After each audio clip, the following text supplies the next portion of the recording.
This is an emergency broadcast from Unbuckled Comics.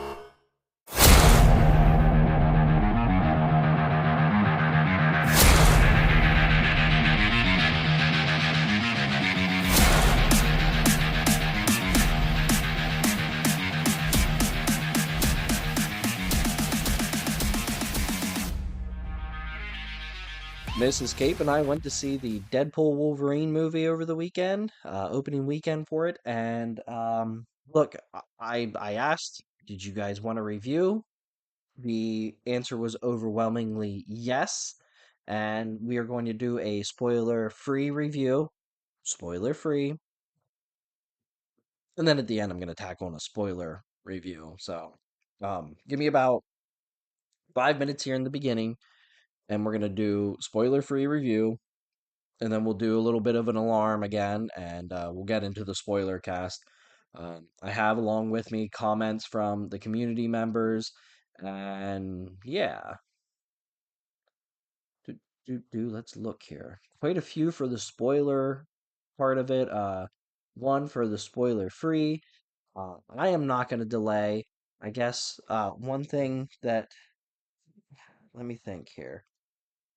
So, if we go back to the episode that I first discussed the Deadpool 3 movie, I don't think at the time we knew it was Deadpool Wolverine, but I discussed Deadpool Wolverine. I claimed that it would not save the MCU. Um, I do not believe it did. When we get into the spoiler cast, I'll be a little bit more clear and in depth about it, but I actually think it solidified my fear with the MCU moving forward. But despite all that, holy cow, is this a fun movie?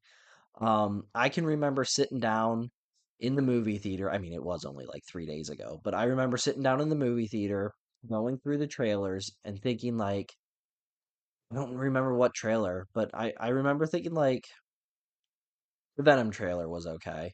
But just thinking like, this could be my favorite part of this whole movie is the trailer. And then they did the typical Deadpool opening, and, you know, 5 minutes in, I was thinking to myself, totally worth the price of admission.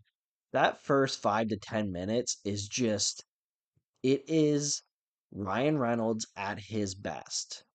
And then Hugh Jackman as Wolverine is fantastic. It might be his best Wolverine yet. I mean, everyone involved with this was at the top of their game. And we'll get into some more of that again in the spoiler cast, but holy cow, was this a fun movie. And yeah, I still might be riding a little bit of a high. That's why I didn't record this right away because I was buzzing after the movie. But I'm gonna be honest, guys. I said in the why Deadpool won't save the MCU episode, I said that, Deadpool 2 wasn't nearly as good as Deadpool 1 because you were expecting so much of it. Um, there was a lot of this that I was expecting. There was some stuff that I wasn't expecting, but it didn't matter. The humor hit. There was enough serious moments that it didn't feel like a slapstick comedy that was just thrown together for sick jokes and stuff like that. Like everything worked really well. The movie was well written. Plot is thin. All right, that's another knock on it. The plot is thin, but we don't always need this super big, story, in-depth plot. Sometimes we just need a bad guy and a little inciting incident and some hijinks that follows, and that's really what we got with this. And it worked so well. Mrs. Cape, as we left, I said to her, I don't think I need to ask you because I know, but what did you think of it? And she absolutely loved it. Um, I really, really like it. I think I like it better than the first Deadpool. I really do. Um, no, that's not to say that I don't have complaints. Most of my complaints we can't talk about without spoiling some things. So we will get there in just a minute. But uh, look, this is so well done. I laughed the whole time for the most part. Uh, the ending was kind of predictable. The jokes were all funny. Um, they nothing was off the table. They poked fun at everything like a Deadpool movie should be. If there was any question of whether this would be uh if they would have to tone it down because they are now Marvel, that should not be in question anymore. It was a Deadpool movie, and it was a Deadpool movie featuring Hugh Jackman, so it was awesome.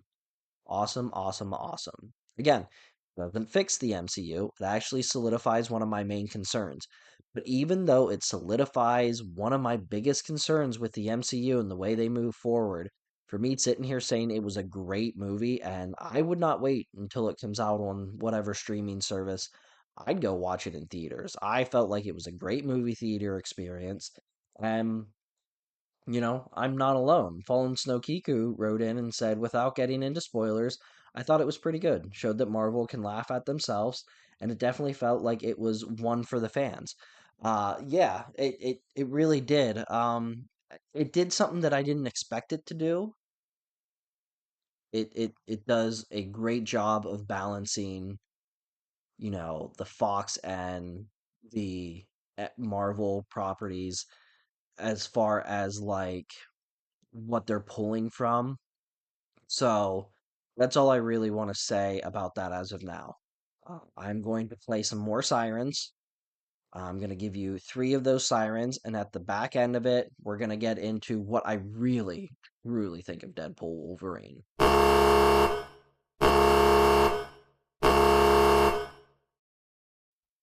Okay, so I want to start off the spoiler cast with going over the cameos that I had guessed. Um, I did not know who Matthew McFadden or Emma Corrin was. Obviously, Matthew McFadden was the dude from the TVA. Emma Corrin played Professor Xavier's sister. My word, what was her name? Oh my word. You gotta be kidding me. For some reason, like Catherine is the only name coming to my head, and that is not it. It is why? Why are you doing why? Why can you not just Cassandra. Cape, you're stupid. So, she played Cassandra. I did not know that at the time of that recording. Other ones that I had guessed was Patrick Stewart, wrong. Famke Jensen, wrong. Ben Affleck is Daredevil, wrong. And Taylor Swift, wrong. Daniel Radcliffe, wrong. I did have Wesley Snipes written as one of my guesses, but I think I pulled him out of the episode because I thought there was no way. So the one character that I ended up not even putting in the episode, it was like, yeah, that's not going to happen. So I did horrible at guessing what this movie was going to do. Other than not save the MCU. And I guess we'll start with that. The one bad part about this that is going to have to go into the spoiler, and that is it showed that Marvel moving forward is not going to be afraid of plucking people from the multiverse. We really see that, excuse me, Deadpool goes to Earth 616 at the beginning. Um, he visits Happy Hogan, tries to become an Avenger, doesn't work out. And then he is told that he has to save his own universe because the universe is I forget what they called it, but the person that holds the universe together was Wolverine. Wolverine dies in Old Man Logan, as everyone oh wow Logan, everyone remembers that. So Deadpool goes around looking for a new Wolverine for his universe, and it doesn't work that way. Blah blah blah. The end of the movie, we see that Wolverine that Deadpool took from a different universe stay in that Wolverine's new universe. Okie dokie. So what does that mean? Why can't Tony Stark come back? Why can't Tony Stark come back and be completely and totally different, and maybe, even be a villain like Doctor Doom. You see what I'm getting at? Hate that. Leave Tony Stark out of the MCU now.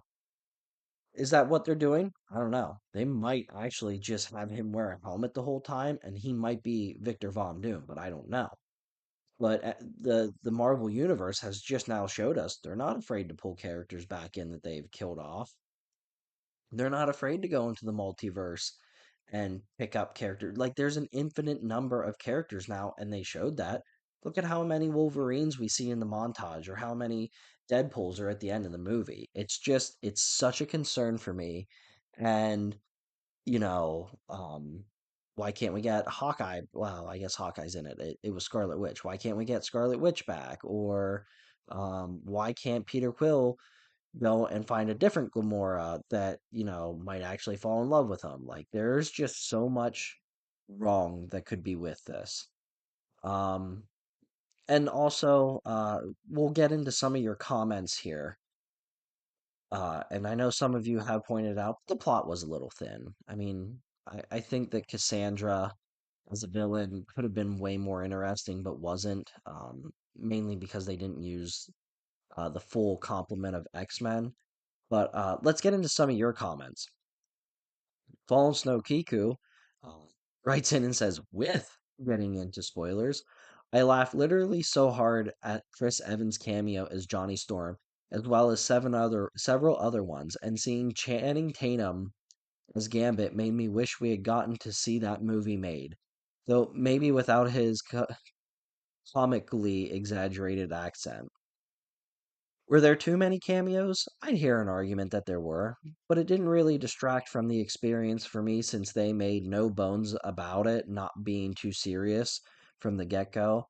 The real they played over the end credits got me surprisingly emotional too. Felt weird having all that nostalgia for movies made within my lifetime, and I didn't even like two-thirds of them. Overall, it was probably the most fun I had at the movies in a while.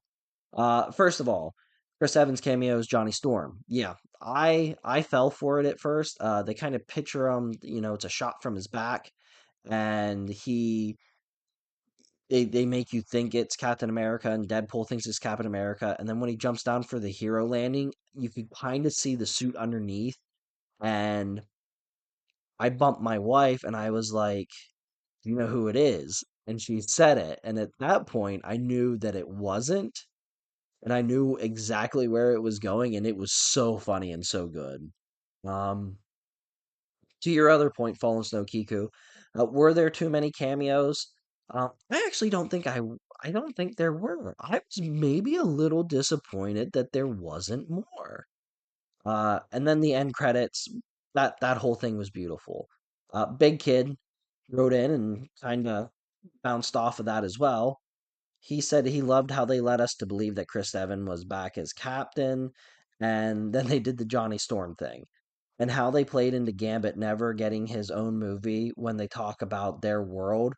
It was great to see Blade come back. I feel they had a lot of cameos, but it was more as Easter eggs, and not everyone had to get their 15 minutes. I can't wait to get this so I can rewatch and see what I missed the first time around. And that's a good point, Big Kid. One that I wanted to make is if you remember back from when I was doing predictions on this movie, I said that my biggest concern was they would put too many cameos in and everyone would need their like 15 minutes of fame. And that wasn't the case here. Both Big Kid and Kiku had brought up the Channing Tatum. I thought that was hysterical. Um, that was so funny, and how he never had a world and he kept playing into that. Like, that was so funny. And yeah, it's a little upsetting after that we didn't get to see him play Gambit, but at least we got it in this one. And then Blade. Look, man, when he said I was born ready and he didn't finish that sentence, I was like, okay. But then at the end, they showed him and he was getting ready to say the line from the first movie, and I was bouncing up and down in my seat and like punching Mrs. Kate, not like punching out of excitement. Calm down. But yeah, how awesome was it that Wesley Snipes came in as Blade. We have Sir Francis Cake from the Read Watch Play podcast.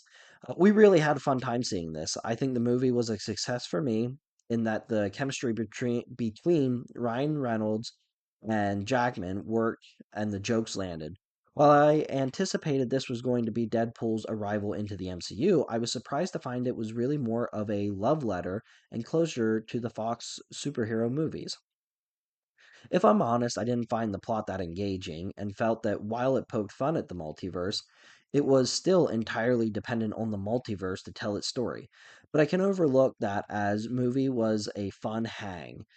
I think if you don't like Marvel movies to begin with, you will not like this movie, but if you are a fan, there's a lot of great stuff here.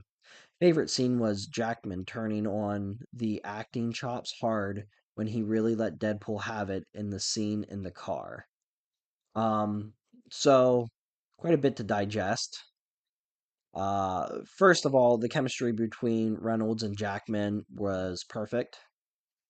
And I agree. I thought this would be Deadpool's transfer into the MCU, and it ended up being like the bow on the Fox movies, which is a shock.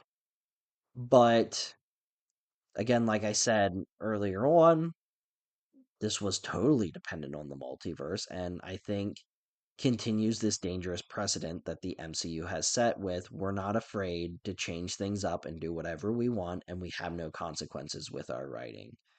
Um, wait, let me look. Okay, you did ask a question for me, but I wanted to make sure it's not what I was going to say next. My favorite scene, honestly, it's either the opening one that like had me in tears. And I know this is a spoiler cast, but I'm still not gonna like just run into it because I know some people are gluttons for punishment and they're gonna listen to this before they've seen the movie. So, the opening credit scene, I thought that was with the bye bye bye bye bye, like it was so funny. I love that part. The car scene's good. Uh, the bunker scene where we get all these cameos is great, and then their fight to get out of the void is awesome, and that's when we get the well. Let's move on to this. A question I have for you at Unbuckled Gate, Sir Francis Cake continues. When you do this pod, do the cameos here ultimately work? Preface, I was really happy to see Blade and overall enjoyed the cameos. I've been comparing this movie a bit to No Way Home since I've seen it, and I feel Toby really works as a cameo as there was such a serious love for Spider Man movies, and Garfield worked as he finally got to be in a good superhero movie. I'll admit I never seen Elektra, but all I've heard is that this movie stinks. So, is there love for that character to show up?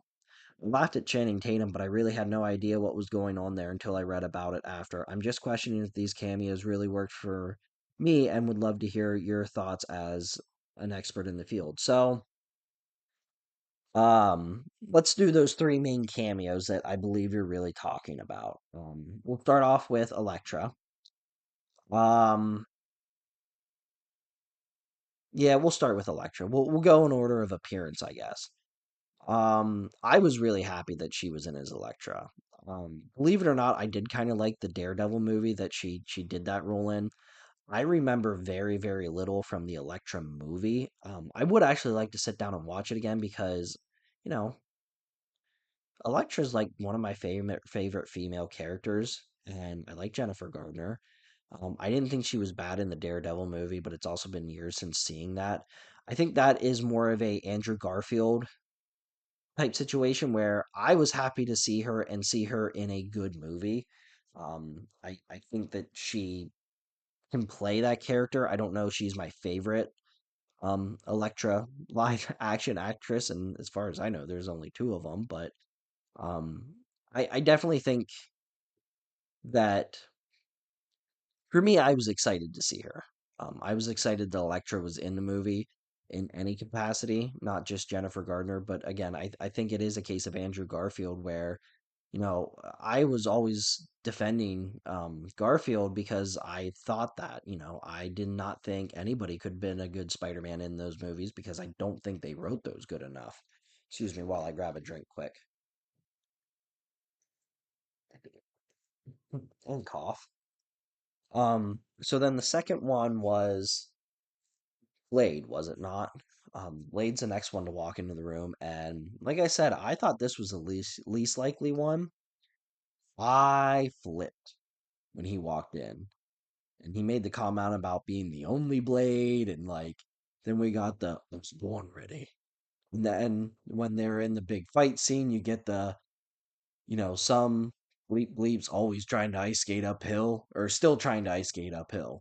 And like it was so awesome. I love that trilogy. And they even play off the joke that like there's all these stories about Blade Trinity and how Wesley Snipes would just hide in his trailer because he hated Ryan Reynolds so much because he felt that Ryan Reynolds was stealing the show from him, and he kind of did in that movie. Um, and Ryan, Deadpool makes a comment about, I thought you didn't like me. And Wesley Snipes is like, I still don't, and it was so funny. And then, like Big Kid had mentioned, they don't get, maybe 15 minutes altogether, but it was just so much fun having them there for the short time that they were there. And then when Channing Tatum walked in as Gambit, it was like, oh my word, how did we not see this one coming? This is the perfect cameo for a Deadpool movie, right? Something so off the wall. They basically took a character, a Fox universe character that really didn't exist, and made him exist in this movie for the sake of pointing out that he doesn't exist.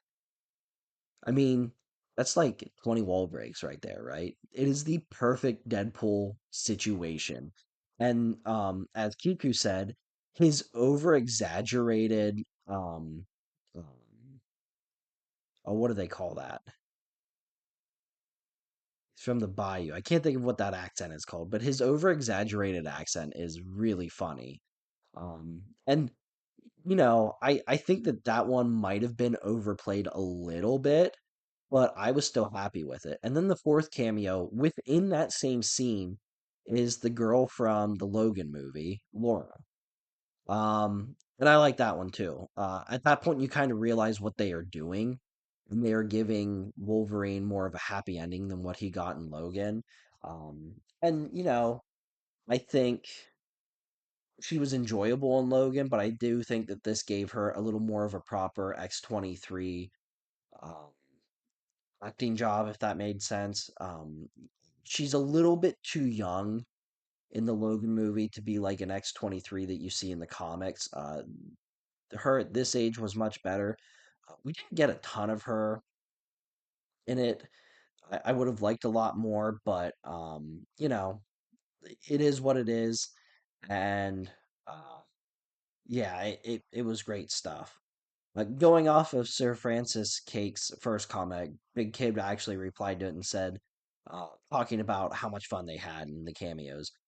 He says that he completely agrees. He did enjoy the plot, but it was basically saying goodbye to Fox and leaving that universe behind. Seeing all the characters they brought to life, I think you mean, in the movies come back. Gambit's case never got his shot, was a great, awesome fanfare. I think this was a good wrap up, not only for Deadpool, but the whole universe. And then our last comment is Super Dave. Super Dave says, I was not expecting this film to be a Fox reunion, and it was equal parts hilarious and nostalgic. I didn't care much for Cassandra Nova or the TVA, but it was easily made up for with all the humor. In fact, my chief gripe with the film is how the cast seemed to be cashing in on their frequent bleeping miles. It honestly got tiring across 2 hours. Chris Evans going off in the post credits, however, was pure artistry. More of that, please. And Super Dave is referring to the post credits after the credits. There's a whole bit where the thing that gets Chris Evans killed in this movie. There's a whole thing in the post credits. again, even though this is a spoiler cast, I still don't really want to say anything because like it's so new. But yeah, I did not have this pegged as a Fox reunion, and I think everybody was really surprised at that. And the credit scenes they had, Fallen Snow Kiku referred to this. They had a bunch of behind the scenes stuff from the making of some of these Fox movies, like the Three X-Men and the Fantastic Fours, and not just the Fantastic Four with Chris Evans, but they did the one where Michael B. Jordan plays Human Torch. I think that one's Fantastic Four title as well. I actually haven't seen that one, and a lot of other ones. We get to see Stan Lee, and it was really, really at the very end, you have this sentimental feeling, and that it put a nice bow on the Fox universe and Deadpool movies. And if they leave that universe behind, I am satisfied. Do you hear that, Marvel? I'm satisfied. Let those characters alone. You did them justice now. Let them alone. Close that part of the multiverse, please. Please do not bring back, you know, let's not.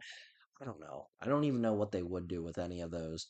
Maybe Laura for X-23. Like don't bring if you want to have X-23, get a brand new character. You know what I mean? A new actress is what I mean. Let's not continue to pull characters from the multiverse so we can keep using the same actors over and over again. Like I said, I so enjoyed this movie, but I do definitely worry about the implications of pulling a Wolverine from a different universe and having it work out the way it did. Aside from that, I think Cassandra Nova should have been way more interesting, but you needed more X-Men in there to make that happen. I do like, Sabretooth. I love what happened to Sabretooth. I wasn't expecting it, but it was awesome. Pyro, Toad, all of those villains in there. That was really cool. We didn't even talk about like the villain cameos, and then the cameos of the Deadpools, where Ryan Reynolds plays Nice Pool, and then there's Dog Pool and Lady Deadpool, who was played by Blake Lively, and then all of the kids and the baby Deadpool were actually Ryan and Blake's children. Like that whole thing was really, really cool. For him and his family to all be in there together. Like this was a nice bow put on top of this, and what a fantastic movie it was. Um, yeah, Peter was really funny again. The human side of the story where it's Ryan Reynolds in depression, or Ryan Reynolds, well, basically is Deadpool. Deadpool in depression because he and Vanessa aren't working out because he doesn't have meaning in his life. Um, it's one of those topics that they could have taken this movie in a very serious direction, but it's Deadpool, so it's not going to happen. But at the end, to see him and Vanessa kind of reconnect, because like finding out that they weren't together in the movie, that hurt me a little bit. Like I was like, oh boy, that's tough. And seeing them getting that reconnection at the end, it felt really good. I mean, this is a movie that has fired on all cylinders, and I do not think that, for me, the hype with this and the great reviews and stuff, like we really haven't seen it since No Way Home. Deadpool Wolverine, I just want to see what it made um opening weekend. Sixth biggest opening weekend of all time. Sixth. Think about that. And this is an R-rated movie. Walt Disney claims five of the six, including Endgame and Infinity Wars, and two Star Wars films, Force Awakens, Last Jedi. The only outlier, second place holder, Spider Man No Way Home, which is released by Sony. Like, that's wild, guys. Think about that. Um, it passed Jurassic World, which was 208.8 million in 2015. The opening weekend for Deadpool Wolverine earned 211 million. Um, Wild for an R-rated movie. I mean, I don't really even know what to say about it because of how big that is, right? So far it has broken 8 total box office records. This thing is shattering records left and right. Yes, right here, biggest R rating opening ever. Uh, 132.4 million was the previous record. Where we and we already said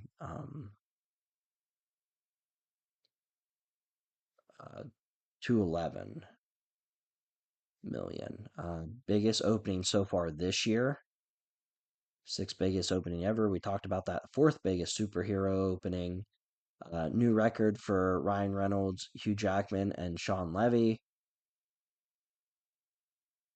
Biggest opening weekend since No Way Home. Highest July opening weekend, topping out. Oh, my phone skipped. Sorry, hold on. Highest July opening weekend, beating The Lion King. Um, the 11th biggest global debut ever. So it almost cracked the top 10 on 11th biggest global debut, and it's an R-rated film. Like, this is a wild, like, lightning in a bottle type movie. And we're probably not going to see something like this for a long time, just because of it being R-rated. But, if you are mature enough, if you are not a child, um, what are you doing? Get out there and see Deadpool Wolverine. This movie is fantastic. Until next time, guys, get out there and save the world a bunch of heroes.